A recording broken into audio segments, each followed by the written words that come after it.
What is going on? No horsing around family. Zach Boyd back at it again.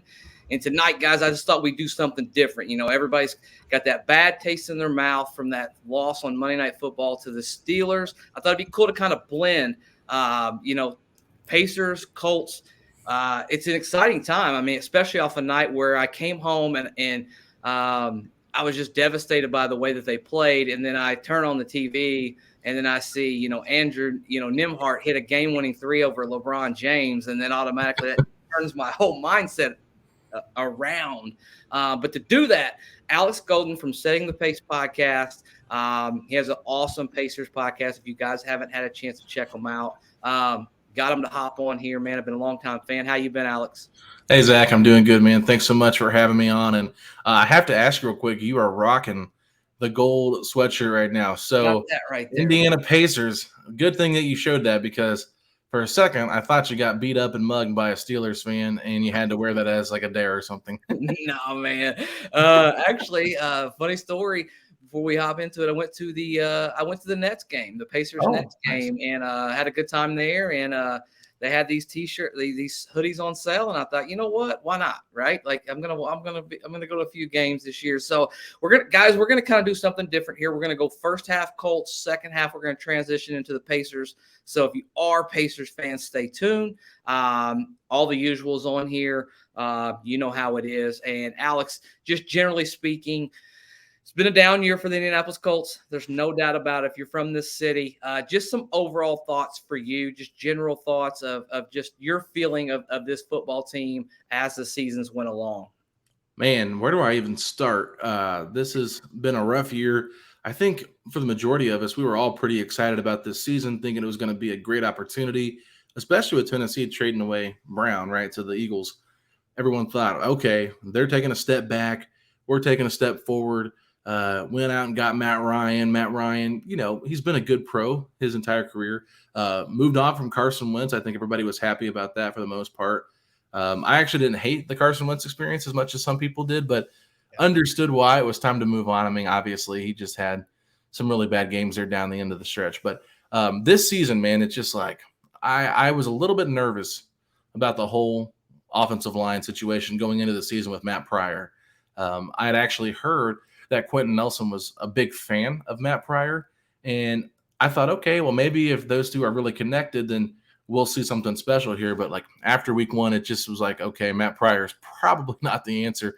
Yeah. And for whatever reason, Frank Reich just would not move him out of the lineup. It's just like he refused to do it. I felt like Ryan Kelly's been pretty mediocre this year as well. So yeah, I mean, obviously the offense has been the main storyline here. The defense has been really good. For the majority of the season, I thought they were just okay against Pittsburgh. They could have been a lot better, in my opinion. But overall, this has been like a really good playoff defense in my mind, but the offense has been absolutely garbage. So I understood why they fired the offensive coordinator, Marcus Brady. I understand why they fired Frank Reich. It made a lot of sense to me to move on from Frank. I felt like, as a Pacer person, you're probably familiar with Larry Bird saying players tune out coaches after about 3 years. Well, it's been almost double that with Reich. So I felt like maybe these guys are just tuning him out. And the same old with a new quarterback, it just gets kind of old after a while. So I wasn't surprised that Reich got fired. But I'll say this quickly. Jeff Saturday came out of nowhere. I wasn't one that was like mad about it like some people were. It's like, okay, let's see what he can do before we write him off, right? And I thought week 1, they were going to be a little bit more of a positive, get a win. I thought the Raiders were a great team to play in that first game for Jeff, just because they're kind of a crap show right now. They've been doing a little bit better, but overall, I was like, Las Vegas, they're not that great. We can beat them. Got the big win there. And then I thought, man, we're about to beat the Eagles. Like, we played them very, very well. And I thought they were going to be ready to kill us after they just got beat on Monday Night Football. We played well that game. So I'm like, hey, maybe Saturday's got something in him. And then I'm listening to Kevin Bowen on the radio say that Jeff Saturday sounded dejected after the loss to the Eagles. I'm like, bro, you just like lost to the best team in the NFL by 1 point, and you should have won the game. Why are you dejected? You should be excited. So to me, I'm like, okay, let's see how he handles this game on Monday night. And the offense once again couldn't get it going. Jonathan Taylor fumbles the ball at the 1 yard line on the Matt Ryan handoff. Matt Ryan can't recover it. It's like, this has been just a terrible, terrible season from the offense. And Zach, I think right now, after losing to the Steelers, which I felt like was a must win to get to the playoffs, they should start looking at tanking. I know that's crazy to say for NFL sports, but or for NFL, excuse me. But this is the time to start getting yourself in a better position to get your long-term quarterback, because every fan, I think, would agree, we are sick and tired of the quarterback roulette. It's ridiculous. Yeah. I mean, there's no doubt about that, Alex. And I mean, you brought up a good point. I think last night was the last gasp of air. You know, Yeah. when you talk about the Indianapolis Colts getting defeated against the Steelers, and when it's all said and done, that offensive line is just not good enough. I mean, they just can't hold up. Matt Ryan looks like a shell of himself. I think, you know, you mentioned it earlier. I was very excited about Matt Ryan having an opportunity to come here. I felt like with what we had last year, a really good run game, a veteran presence as your quarterback, I thought, you know, this is going to be something that could turn out to be special. Certainly, I was dead wrong when it comes to that. It's been the opposite of special. It's been a roller coaster. And as a Colts podcaster, I've been on this roller coaster for, I guess, 11, 12 weeks now. And I'm tired. I'm ready to get off the roller coaster, if I'm being honest. I mean, it's been rough, but we're going to stick with it. You know, no horsing around, family. We've had such a good time this year. We've grown to 2,000 people. If you haven't had an opportunity to like, rate, review, share, and subscribe, man, do that. Join our family. We ask everybody, come in here. It's for your voice. That's why we do all the Wednesday live streams, 9:15 every single Wednesday. Steven and I will do the live stream again tomorrow. That might be a little bit of a nail biter with me, with the Indiana Hoosiers playing at the same time. I'll be having one eye on the TV screen while we're doing it, but we'll get it done. But super big thank you to you guys. You know, we can't say it enough. Just how grateful we are. I think we're 900 subscribers this year so far. So it's we've jumped up pretty good here. It's been awesome. Alex, I think you mentioned it earlier. You made a really good point about possibly, you know, maybe taking a page out of the Pacers book and just saying, hey, listen, we're not going to do anything this year, you know, to have this. Maybe we get our Benedict Mathurin, you know, I mean, in this draft. Maybe we go out and hit on a quarterback. Long overdue. Just curious your thoughts before we transition into the Pacers talk. Are you pro? Got to draft a quarterback this year? Just as a Colts fan in general, where are you at with that part of it? Well, I thought they should have drafted one last year, in my opinion. That's where I was at. I was a big Desmond Ridder guy. Now, I know there's some like comments by Alec Pierce talking about him, maybe saying he's not like the greatest. I don't know, but yeah, so we'll see what the Colts do. But I definitely think this is the year that they have to do it. The quarterback class is deeper than it was last year for sure. Right now, I think the Colts are in 14th, if I'm not mistaken, in draft position. And so there's probably 6 or 7 teams ahead of them that could look at getting a quarterback. So they really need to start positioning themselves. I think the Pacers went on a 10-game losing streak last year to end the season to make sure they maintain that 5th overall pick in the draft lottery. They only fell back to 1, which is 6, which is good. And there is no draft lottery here in NFL. So I think this is where they have to really think long and hard about it. But who else are they going to go out and get? I mean, honestly, at this point, they've been playing quarterback roulette for so long. I'll be scared if they try to make another move to get another quarterback in here that's, you know, not done well with the team they were previously on, or they're an aging quarterback. Like, no, I mean, get it. Andrew Luck retired middle of the season, or before the season started, excuse me, and it put the franchise back. But it's an old excuse. Yeah. Chris Ballard has to do a better job. It's flat out on him at this point. I was a little bit on Reich, a little bit, probably too harsh with Reich. You can take a step back now and see that it probably wasn't all Reich after seeing how the teams looked 3 weeks without him. It's Ballard. Ballard has to do a better job. So is he the guy that's going to be making the pick at quarterback? That's my question mark. He doesn't seem to be too invested in quarterbacks, and he's always about maybe kind of going the cheaper route with it. So I would prefer that they hurry up and make that decision with the GM, whether that's Jeff Saturday or they bring somebody else in, or whatever they decide to do, and find someone that's going to find that long-term quarterback, because we've been playing, you know, catch up on that area for far too long. And it's time for us to address that situation, because It's similar to the Pacers trying to find a point guard for so long. Finally got Tyrese Halliburton, and look at this team now, a team that had zero expectations heading into the season, and now they're 12-8. I mean, not saying that they're going to win the championship by any means, but they're way ahead of schedule in terms of what their expectations were. If the Colts can go out and get a quarterback, I don't know who that guy is going to be, who they like. That's up to them. I'm a Levis guy. I don't know if a lot of people like him or not from Kentucky, but that's kind of a guy that I've like, okay, I like him, but I'll have to see more film. Obviously, I've been kind of focused on basketball, but I just think this is the year they've got to address the quarterback and stop playing around with getting guys that are past their prime. Yeah, 100%. I couldn't agree with that more. I say A to that point. You got to draft a quarterback, and B, it can't be Chris Ballard the one making that decision. Yeah, I agree with that. I mean, it's not like you're trying to be mean either, because I know a lot of people here were frustrated with Kevin Pritchard, but like you got to look the difference between the NFL and the NBA. Look, there's a lot more transactions that go into the NFL. Much deeper drafts obviously matter for the picks, but he's got an owner that is letting him do whatever he wants, an owner that's allowing him to spend all this money, where the Pacers have always had their hands tied money-wise in with how they were able to build. They were never able to kind of reset. And Irsay is all about trying to win now too, but he will spend the money to do it. And Ballard, for whatever reason, deciding, okay, we're going to spend a lot of money on the offensive line, but we're not going to get the right pieces. You know, however you want to look at it, Eric Fisher was probably a better left tackle last year than anybody we put at left tackle this year. Yeah. I mean, it is what it is. It's going to be one of those things. Let's transition in to something exciting here. For once in this city, I think everybody, including me, Alex, I'll be honest with you, I was on the Victor Wembanyama train. I thought, what a generational talent. And start off the season, I believe we lost our first 2 games, and ever since then, we've played much, much better. And I think the Wembanyama is a pipe dream at this point. I think we're going to compete at some level. That you mentioned, our schedule is going to get much tougher as we go down the road.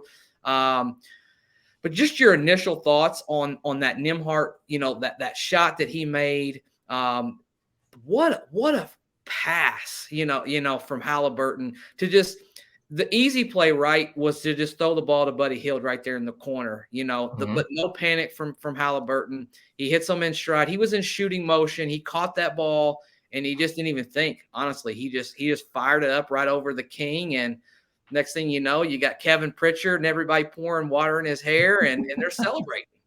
Hey, you know what, Zach? I'll say this. I mean, the fact that Halliburton remembered everything he thought of in that play in the post-game interview. He had the ball with like 5 seconds left in the game. Yeah. He said, I wanted to get the ball to Buddy, but I wasn't sure if he'd be open with Anthony Davis contesting.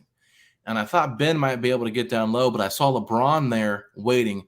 So then I kicked it over to Nembhard because I saw he was wide open. For him to register all that in 5 seconds, really about 3.5, because the time he made the pass, there was 1.5 seconds left on the clock. He passes it to Nembhard. So the time it gets there, Nembhard's got to be ready to shoot and release it. And Nembhard doesn't have the quickest release if you've watched his shot throughout the year. It's kind of a little bit more of a slower set shot. So for him to be in motion, catch it, and release it before the buzzer went off was phenomenal. I think that when you sit back and really break down how Tyrese scanned that play in his head in less than 4 seconds, it just shows you how special of a player he is. And that's why LeBron James said he's an elite point guard who is cerebral. When LeBron James, some people argue he is the greatest to play in the game all time. I would say he's top 4, no doubt. Top 2, probably no doubt. But if he's saying that about your point guard, that says a lot about who you have leading your team moving forward. And I just thought, that pass is what made that play. And it was cool with Tyrese because Nembhard getting all the love, right? Yeah. But Nembhard just had to make the wide open shot. I mean, hey, that's a big ball move right there by Nembhard, and I would love what he's brought to this team. But he doesn't get that shot if Tyrese Halliburton doesn't set the play up the way he does and register it through his head. Yeah, there's no doubt about it. I mean, so impressive. I mean, you mentioned all of those things that he was able to kind of, articulate after the play, after the game was over. That kind of shows in kind of behind the curtain scenes of what's going on in an elite player's mind as games are kind of going down to the wire as it did. so much to talk about when it comes to the Pacers, and I know we've only got so much time, so I want to try to do my best to hit on You're it good. before we pop off.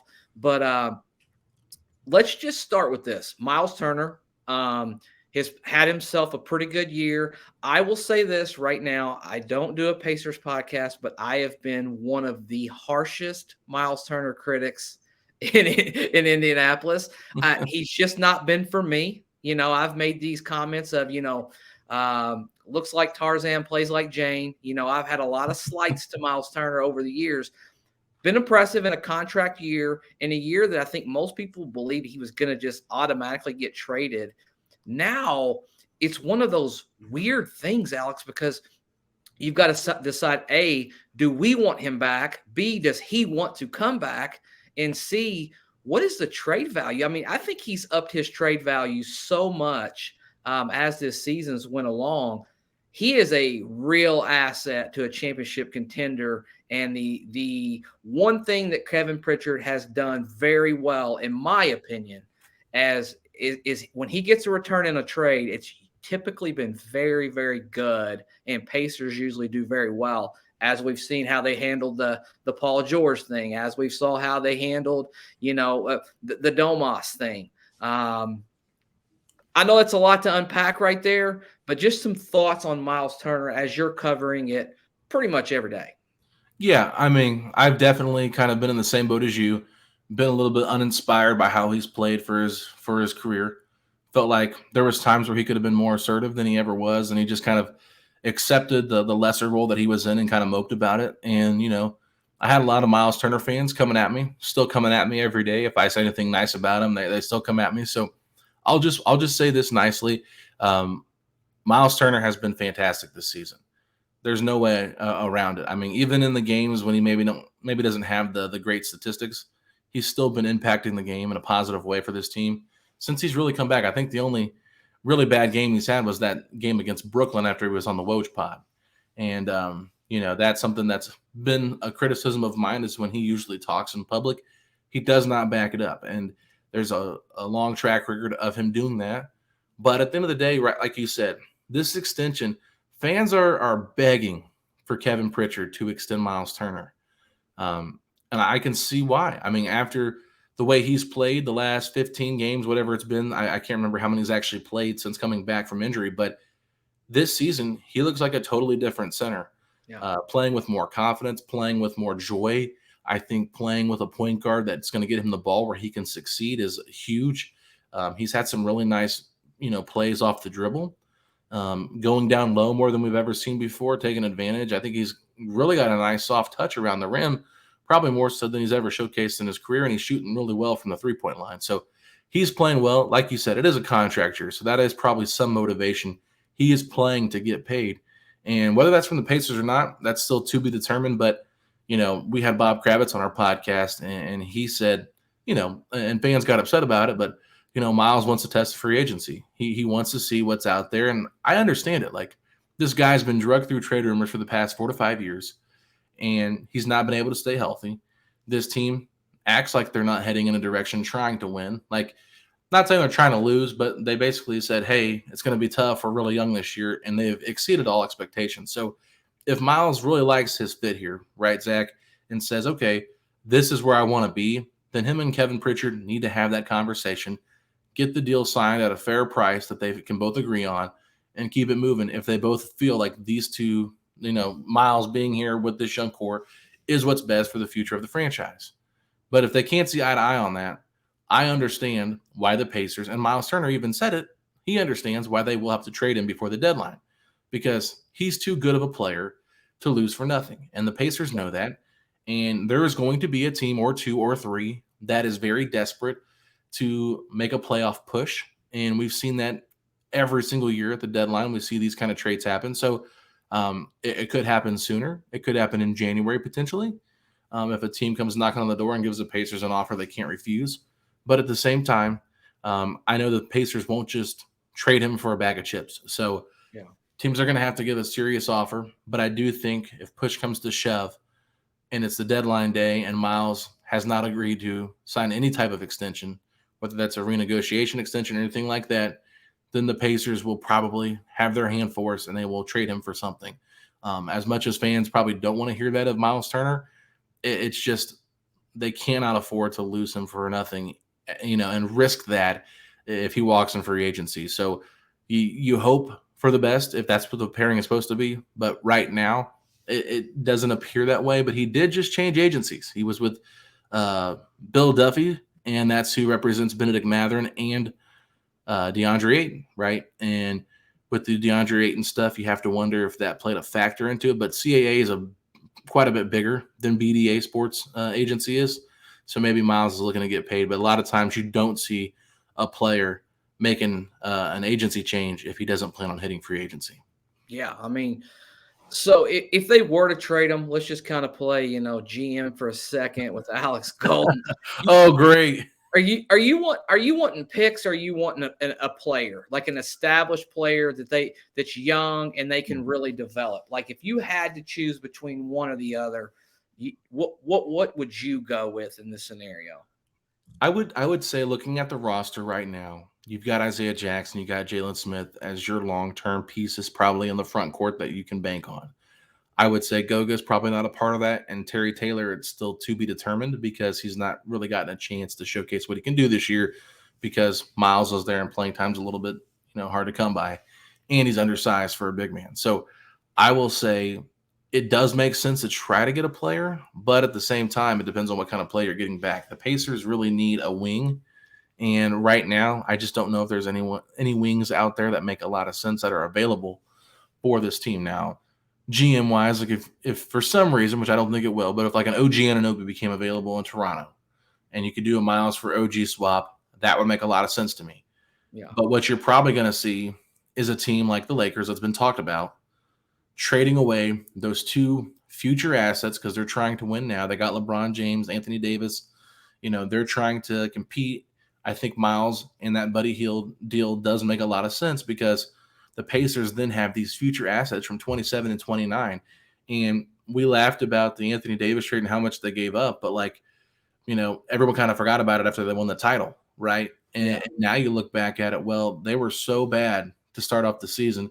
At one point, the Pelicans had the best chance of getting the first pick overall because they had the swap rights with the Lakers. So you never know who LA is going to be. I doubt LeBron James is going to be in LA in 2027, 2029. And that's what makes those picks really enticing. And the best way to go out and get a player to help your team is by trading future picks. It's not by trading players. So if you have multiple picks, like the Lakers deal is going to theoretically offer, if they put them on the table, you're going to have all your picks plus those picks. And you could do what Cleveland did to get Donovan Mitchell to their team to try to, make a run for a deep playoff run. So that to me is how I would view it. Players are nice, but they don't have as much value as picks, especially ones that are far out. Now, if you're talking like a 2023 lottery protected pick, it's okay. Yeah. But how many lottery protected picks do we need this year? We're not going to draft 4 players in the first round and they're all going to be on the roster. No way that's happening. So I think the Pacers will look for future assets, or if they can find themselves a solid wing player that makes a lot of sense, that's the route they'll probably go. Yeah, that makes a lot of sense. Before we hop off here, no way we can have you on this podcast and not talk about Benedict Mathurin. A viable candidate for Rookie of the Year so far at this point. I think it's him and Paulo. I mean, I think it's a 1-2 race as far as they go. And he's as advertised, right? Like, I mean, I know so many people growing up here, me being a Pacers fan, everybody was screaming when Jaden Ivey was still on that board and we were 1 pick away. And then it just turns out, obviously the Pistons take him. We might have lucked out in this draft, though. I mean, he has been special 20 games in. Just your thoughts on Benedict Mathurin overall. Like I like to say, he's got that DAWG in him. He's got that real dog mentality, and he doesn't just talk it. He backs it up when he's on the court. Fearless. That is the one word I would use to describe Benedict Mathurin. Not afraid of any moment. You said you were at that Nets game, right? Yeah. And he drew 2 fouls on Kevin Durant in closing time by just attacking him and going to the basket. One of them actually might have been on Ben Simmons, not Kevin Durant, but still that relentlessness to get to the free throw line, to get to the basket, and put the pressure on them. Like, you're making the referees be in a tough spot. And they were like at the end of the shot clock when there was nothing going on. And here he is just driving, barreling through the lane, and he's going to make contact. And he doesn't always get it. Well, we've seen that. Like, I think he's probably gotten more of a favorable whistle at home than versus the road, which is normal, especially for young guys and crowds being a part of the influence of what a referee calls. But yeah, I will just say, like, it's crazy, man. We all were thinking Jaden Ivey just because he's a really good player, and he's actually taken his game up another level, and he's right in there in terms of the conversation for your top 3 rookies of this year's draft class. So don't want to slide Jaden Ivey too much, but like you said, Paulo's been awesome this year. A starter, a wing player that can play the point forward. I think that's really special. Paulo was my first, got the number 1 pick on my board in terms of my big board there. I mean, I just thought he was the best player in this draft. And Mather, man, he really has impressed, though. I mean, the 3-point shot has looked better than I thought it would be. Still think there could be some work on his handle and being a little bit more tight with it. Because a lot of times it's like catch or drive straight to the basket. We really have yet to see him work on like a crossover and a step back and that kind of stuff yet. But he has improved on the floater. And I think he's got a soft touch. Like, sometimes that ball, he throws it up. I'm just like, how did that go in? Yeah. And that's what you love about him. LeBron James outscored him last night. I think when they played the Nets the first time back in October, at halftime, he had more points than Kyrie and KD combined. So 32 points, I think it was. I forget who he got 32 points against. It was against the Nets. Yeah, Nets, that's right. And then he got 30 against the Nuggets. So yeah, he's just special. And like you said, we lucked into something. He does have that dog mentality in him. And honestly, with him and Halliburton in that backcourt, your future is so bright. I mean, you're going to need sunglasses if you're walking inside because it's so bright. And I tell you what, you said we might be out on the Wembanyama sweepstakes. Well, that's okay, because at the end of the day, only one person's going to get him.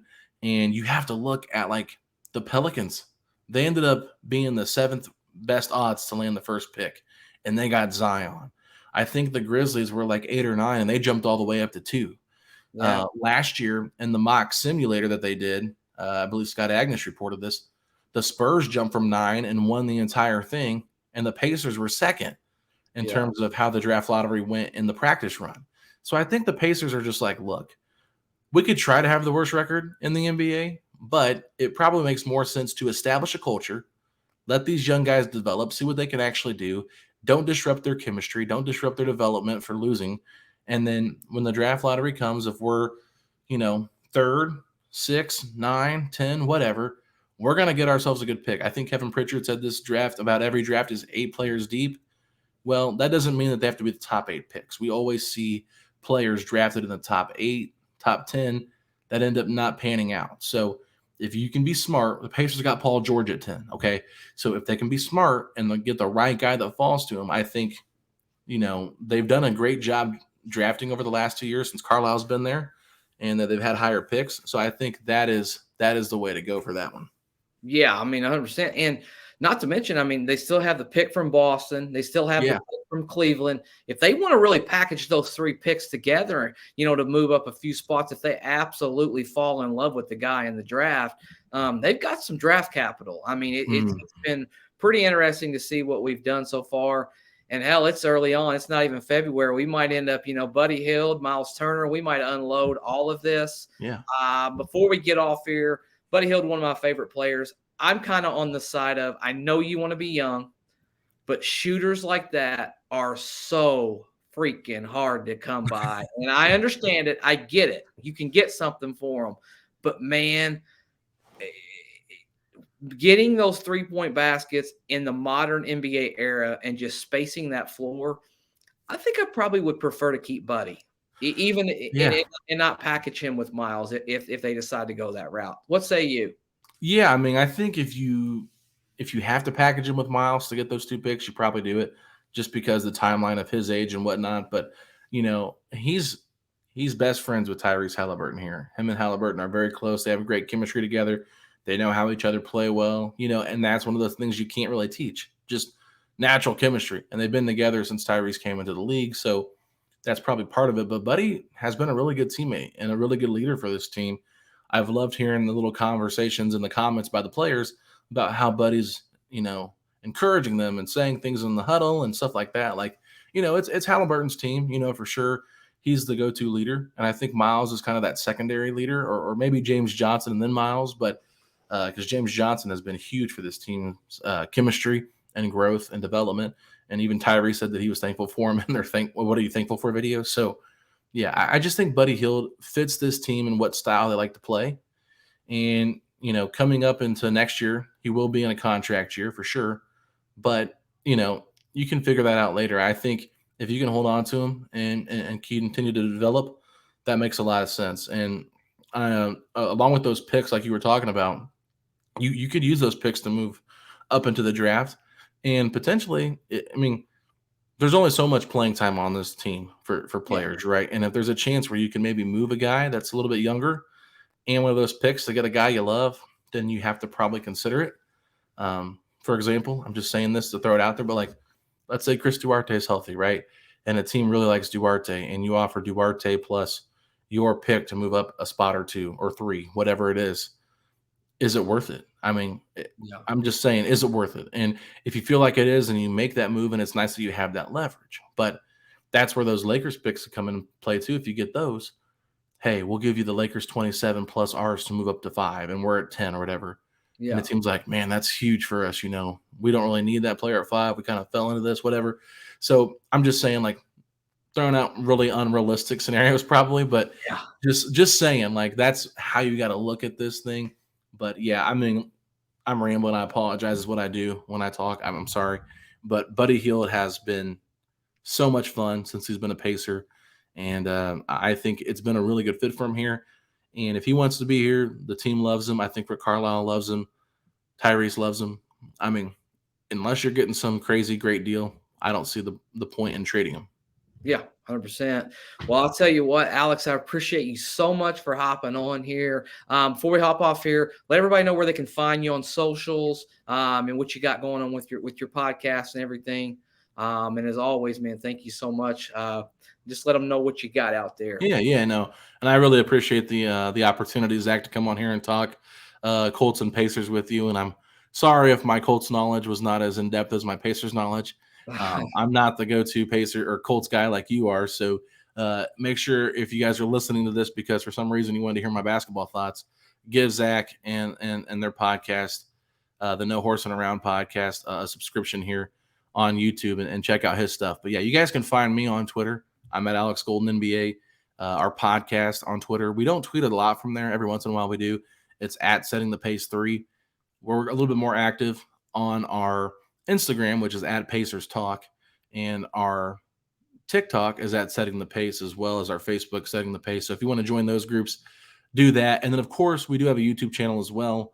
Not to kind of cross promote here, but it is just Setting the Pace, a Pacers podcast. So if you type that in, we had interviews with Tyrese Halliburton, Andrew Nimhart, Isaiah Jackson, Terry Taylor. I'm trying to think if there's anybody else that I'm missing, but we had a handful of interviews this offseason. Lance Stevenson was another one that we had on. So I think you guys will really enjoy the content over there if you're a big Pacer fan. And when we have bigger guests on that talk about interesting things, we put those up as well. And lastly, the last thing I want to promote here is the Blue and Golden, which is something I started this year. It's a part of our YouTube page. It's like a separate show on there. So I try to do that once a week when I can. And I also do a blog, and I got sick and I'm kind of behind now a couple of weeks, but that's going to be catching back up here soon. So if you want to subscribe to that, it's over at substack.blueandgolden.com. And other than that, Zach, sorry, I just got a lot to promote there, but just check out the podcast, Setting the Pace. You can find it wherever. And honestly, I'll be happy if you do that. Exactly. Well, Alex, thank you again for coming on here. Guys, until next time, we'll see you at the live stream tomorrow, 9:15 Eastern time. Till next time, go Colts.